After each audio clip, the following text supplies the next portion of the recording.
আমরা একটা কথা ছোটবেলা থেকে শুনে আসছি, যেটি ভুল কথা। সেটি হলো, আমরা অনেকে মনে করি যে নামাজ না পড়লে কি হয়েছে, আমার ঈমান আছে।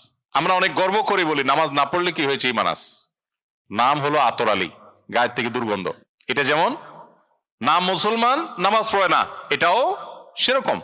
কোন অবস্থাতে নামাজ ত্যাগ ইসলামে অ্যালাউড না। আপনি লক্ষ্য করুন, নামাজ আপনি দাঁড়িয়ে পড়তে পারছেন না, ইসলাম বলে বসে পড়ো। বসে পড়তে পারছেন না, আল্লাহ বলেন শুয়ে পড়ো। শুয়ে শুয়ে আপনি হাত পা নাড়াতে পারছেন না, ইসলাম আপনাকে নির্দেশ করছে মনে মনে তুমি নামাজ আদায় করো। আপনাকে ওযু করে নামাজ পড়তে হবে, ওযু করতে পারছেন না, ইসলাম বলে তুমি তায়াম্মুম করো। আপনি তায়াম্মুম করতে যদি অপারগ হন, তায়াম্মুমের ব্যবস্থা নাই, ওযুর ব্যবস্থা নাই, তাহলে যে অবস্থা আছেন সে অবস্থা আপনাকে নামাজ আদায় করতে হবে। নামাজের জন্য সতর ঢাকা ফরজ, কিন্তু এমন কোন পরিস্থিতি আছেন, আল্লাহ মাফ করুক, আপনার সতর ঢাকার ব্যবস্থা নেই, তাহলে ওই অবস্থায় আপনাকে নামাজ আদায় করতে হবে। আপনি যদি এমন কোন পরিবেশে থাকেন যেখানে আপনার পবিত্র কাপড় থাকা নামাজের জন্য পূর্ব শর্ত, অথচ আপনার কাছে পবিত্র কোনো কাপড় নাই, তো ইসলাম ওই অবস্থা আপনাকে নামাজ পড়তে বলে। কেবলার দিকে ফিরে নামাজ পড়া ফরজ, কিন্তু কেবলা কোন দিকে আপনি জানেন না, জানার কোনো উপায় নাই, কাউকে জিজ্ঞেস করেও জানার ব্যবস্থা নাই, আপনার কম্পাসেরও সার্ভিস আপনার কাছে নাই, কোনোভাবে কেবলানের উপর আপনি করতে পারছেন না। এই রকম পরিস্থিতিতে অনুমান করে এই দিকে কেবলা হতে পারে ধারণা করে সেই দিকে ফিরে নামাজ পড়তে হবে, তারপর আপনাকে নামাজ আদায় করতে হবে। ভাইরা আমার, নামাজের গুরুত্ব এত বেশি বুঝেছেন সাহাবায়ে কেরাম যে যুদ্ধের মধ্যে, রণাঙ্গনের মধ্যে পর্যন্ত তীর এসে লেগেছে পায়ে, কিন্তু নামাজ ছাড়েননি।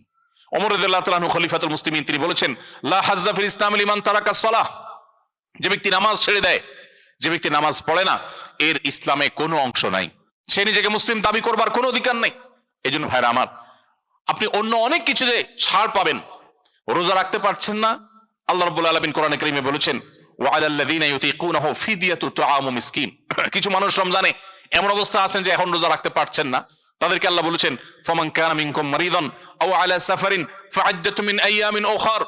কেউ যদি অসুস্থতার কারণে, সফরে থাকার কারণে রোজা রাখতে কষ্ট হয়, তাহলে সে রমজানের রোজা না রেখে এই কয়েকটা রোজা, যেগুলো সফর কিংবা অসুস্থতার কারণে, কারো জ্বর হয়েছে, অসুস্থ হয়েছেন, রোজা রাখাটা টাফ হচ্ছে, তার পানি পান করতে হবে, তাকে মেডিসিন নিতে হবে, না হলে তার বিপদ হতে পারে, এইরকম সিরিয়াস পর্যায়ে অসুস্থ হলে আল্লাহ তাআলা তার জন্য কোরআনে বিধান দিয়েছেন সে এই রোজাগুলো ভেঙে রমজানের বাইরে অন্য সময় রোজা রাখতে পারবে।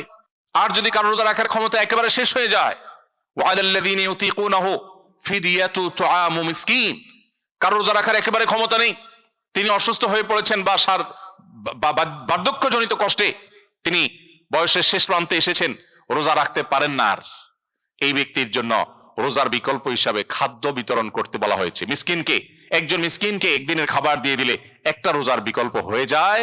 এইরকম ব্যক্তির, যে ব্যক্তির রোজা রাখার ক্ষমতা নাই বার্ধক্যজনিত কারণে, অথবা এমন অসুস্থতা যে অসুস্থতাতে কখনো আর সুস্থ হওয়ার সম্ভাবনা নেই, তার জন্য ফিদিয়ার ব্যবস্থা রেখেছে ইসলাম।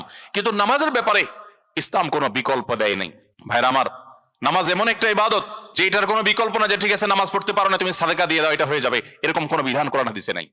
অতএব আমরা যদি নিজেদেরকে মুসলমান পরিচয় দিতে চাই, আমাদের ইসলামটাকে যদি আমরা ধারণ করতে চাই, তাহলে আমাদের পাঁচ ওয়াক্ত নামাজকে সর্বোচ্চ গুরুত্ব দিতে হবে, যেই কোনো পরিস্থিতি আদায় করতে হবে। অনেক সময় হীনমন্যতা কাজ করে যে আমার এখানে কেউ মুসলমান না, আমি একা মুসলমান, একা নামাজ পড়লে সবাই তাকায় থাকবে, নামাজের কোনো আলাদা জায়গা নাই, তো তাকায় থাকবে। তাতে আমার যদি একটু হেজিটেশন হয়, আমি যদি একটু অস্বস্তিতে পড়ি, আমি যদি একটু একটু লজ্জাস্কর পরিস্থিতিতে পড়ি, তারপরেও সেটাকে আমার মেনে নেওয়াটা আমার ইমানের দাবি। আমি জান্নাতটা আল্লাহর কাছে কোন মুখে চাইবো? অনন্তকালের সুখের ঠিকানা জান্নাত যে চাইবো, সেখানে তো আমাকে কিছু স্যাক্রিফাইস করতে হবে। এই স্যাক্রিফাইসের বিনিময়ে আল্লাহর কাছে আমি জান্নাত চাইতে পারি। প্রিয় ভাইরা আমার, আমি আবারও বলছি, একটা সময় আমাদের স্বদেশে বাংলাদেশিদের সংখ্যা কোরিয়ার মাটিতে ইনশাআল্লাহ এখন যে সংখ্যা আছে, এর চাইতে হয়তো বহু গুণ বেড়ে যাবে, অনেক গুণ হয়তো বেড়ে যাবে। পরবর্তীতে যারা আসবে, তাদের ঈমান, তাদের মুসলিম পরিচয়, এটা টিকে থাকাটা অনেকখানা নির্ভর করে আপনাদের দায়িত্বশীল আচরণের মধ্য দিয়ে। আপনারা যদি এখানে আনন্দ ফুর্তিতে শুধু হারিয়ে যান, শুধুমাত্র বিনোদন এবং নিজেদের হাসি খুশির মধ্যেই শুধুমাত্র নিমজ্জিত হয়ে যান, এবং ইসলামী সোসাইটি ডেভেলপ করার জন্য, ইসলামিক কালচারকে ডেভেলপ করার জন্য যদি আপনারা ত্যাগ না করেন, স্যাক্রিফাইস না করেন, তাহলে সেই প্রজন্ম কিন্তু হারিয়ে যাবে, এবং তার জন্য আল্লাহর কাছে আপনাদেরকে দায়ী হতে হবে। কিয়ামতের ময়দানে জিজ্ঞাসার মুখোমুখি হতে হবে যে তুমি একটু ভালো থাকবার জন্য এখানে এসেছো, কিন্তু এখানে এসে তোমার এবং তোমার পরবর্তীতে আসা মানুষগুলোর ঈমান আমলকে রক্ষা করবার জন্য সেরকম মজবুত দুর্গ গড়ে তুলো নাই। আল্লাহর কাছে এই জবাবদিহিতা থেকে মুক্তির জন্য রেহাই পেতে হলে আমাদেরকে 5 ওয়াক্ত নামাজকে সর্বাপেক্ষা গুরুত্ব দিয়ে আদায় করতে হবে। চেষ্টা করবো তো সবাই ইনশাআল্লাহ। কোনো অজুহাতে কোনো কারণে কোনো ওজরে আপনি নামাজ ত্যাগ করতে পারেন না। আল্লাহ রাব্বুল আলামিন আমাদেরকে 5 ওয়াক্ত সালাতকে এরকম গুরুত্বের সাথে আদায় করার তৌফিক দান করুন। সম্মানিত ভাইরা, 4 নম্বর, এরকম মাল্টিকালচারাল সোসাইটিতে নিজেদের ঈমান আমলকে রক্ষা করবার জন্য নিয়মিত কোরআনে কারীমের সংস্পর্শে থাকা এবং সেই সাথে সকাল সন্ধ্যায় নবী করিম সাল্লাল্লাহু আলাইহি ওয়াসাল্লামের যে জিকিরগুলো আছে সেগুলোকে আদায় করা, এটার কোনো বিকল্প নেই। আমরা জানি যেখানে অনেক বেশি কুফরি হয়, অনেক বেশি শিরক হয়, আল্লাহর প্রতি ঈমানের চর্চাটা কম হয়, যে জায়গায় অনেক বেশি ইবাদত বন্দেগী হয় না, বেশিরভাগ মানুষ যেখানে আল্লাহর অস্তিত্বকে অস্বীকার করে কিংবা আল্লাহর সঙ্গে শিরকে লিপ্ত, এরকম পরিবেশে, এরকম সোসাইটিতে, এরকম জায়গায় মানুষ স্পিরিচুয়ালি দুর্বল হয়ে পড়ে, আধ্যাত্মিকভাবে দুর্বল হয়ে পড়ে, নিজের অজান্তে তার ঈমান আস্তে আস্তে দুর্বল হয় এবং উইক হয়ে পড়ে। সেই দুর্বলতা কাটাবার জন্য এই 4 নম্বর অপশনে আমরা 2টি পরামর্শ দিচ্ছি। নাম্বার 1, কোরআনে কারীম নিয়মিত তেলাওয়াত করা।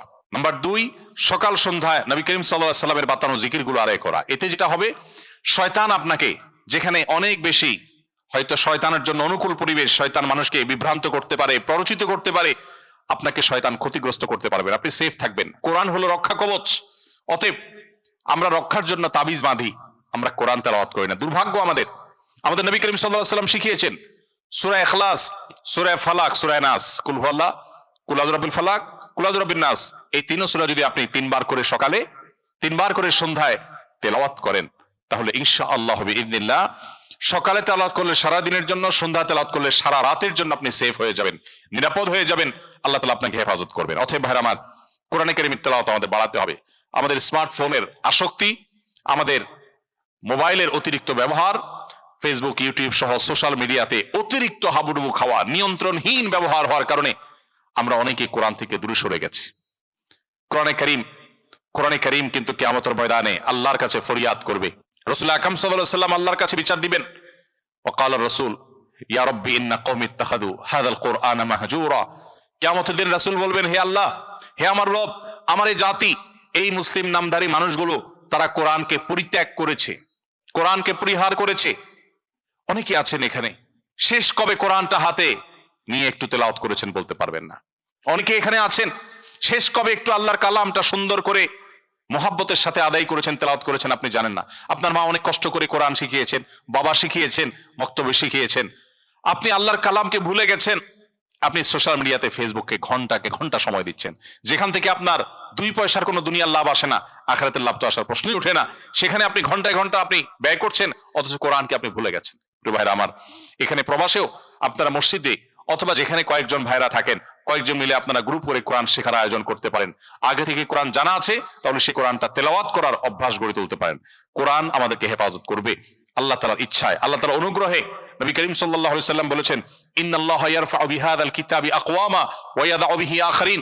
এই কোরআন সেই মহাগ্রন্থ যেটার মধ্য দিয়ে আল্লাহ তাআলা বহু জাতির মর্যাদাকে আকাশে তুলবেন, আবার এই কোরআনের প্রতি দায়িত্বহীন আচরণ করবার কারণে বহু জাতিকে আল্লাহ তাআলা ধ্বংসের অতল তলে হারিয়ে দিবেন।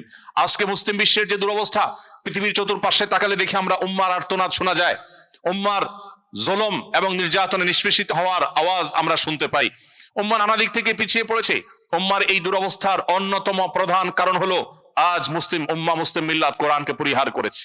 ভাইরা আমার, এই জন্য কোরআনকে এবং সেই সাথে রাসূল সাল্লাল্লাহু আলাইহি ওয়াসাল্লামের হাদিসকে আমাদের ধারণ করতে হবে, চর্চা করতে হবে। বিশেষ করে এই ধরনের পরিবেশে যেখানে শিরক, কুফর, আল্লাহর প্রতি অবিশ্বাস চতুর্দিকে হচ্ছে, বেশিরভাগ মানুষই অবিশ্বাসী, সেই জায়গায় আল্লাহর রহমত পেতে হলে আপনাকে কোরআনকে আঁকড়ে ধরতে হবে। এটা আপনাকে ওই পরিবেশের ক্ষতি থেকে রক্ষা করতে সাহায্য করবে ইনশাআল্লাহ।